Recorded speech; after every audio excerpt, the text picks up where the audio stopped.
Today's my birthday, so let's make my birthday cake. This is actually the first year that I've ever been the one to make my cake. My husband always makes my birthday cake. This is my triple chocolate cake. This cake is ooey, gooey, decadent. You know that Matilda style cake? This is it. For this, I am not just using a regular buttercream. I am using a chocolate cream cheese frosting.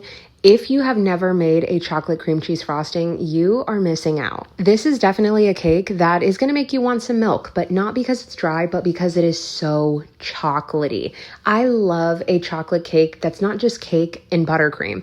I want something that is rich, something that is decadent, shiny. I want that mouthfeel of eating pudding. And speaking of pudding, that is typically what I add as a filling into my cakes, but this time I just decided we're just gonna go with the cream cheese frosting and the cake. So if you're wondering, I did a 6-inch 2-layer cake. I baked 6-inch rounds that are 2 layers, and then I torted them.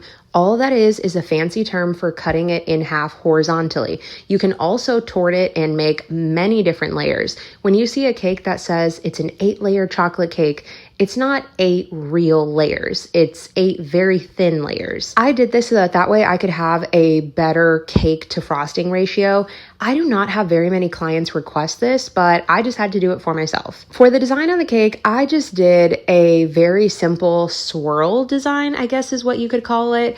I love an uneven border. I just feel like it looks very rustic and very cool. I always cycle between wanting something super decorative and super Halloween themed, and then also just wanting a cake that is very basic, that just tastes good. That's it. Because I am constantly making cakes and I don't really want to spend hours and hours decorating my cake, because at the end of the day, we're just going to eat it and I'm probably going to throw all the decorations away. But then I also don't want to give it kind of like a half-assed job of just doing something that's not that great. Anyway, I just went with this. It was incredibly delicious. Y'all already know, whenever I eat a cake slice, I love to dunk it in milk. And because you guys are going to say, Amber, did you cut your cake open? Here's a picture. Okay, bye.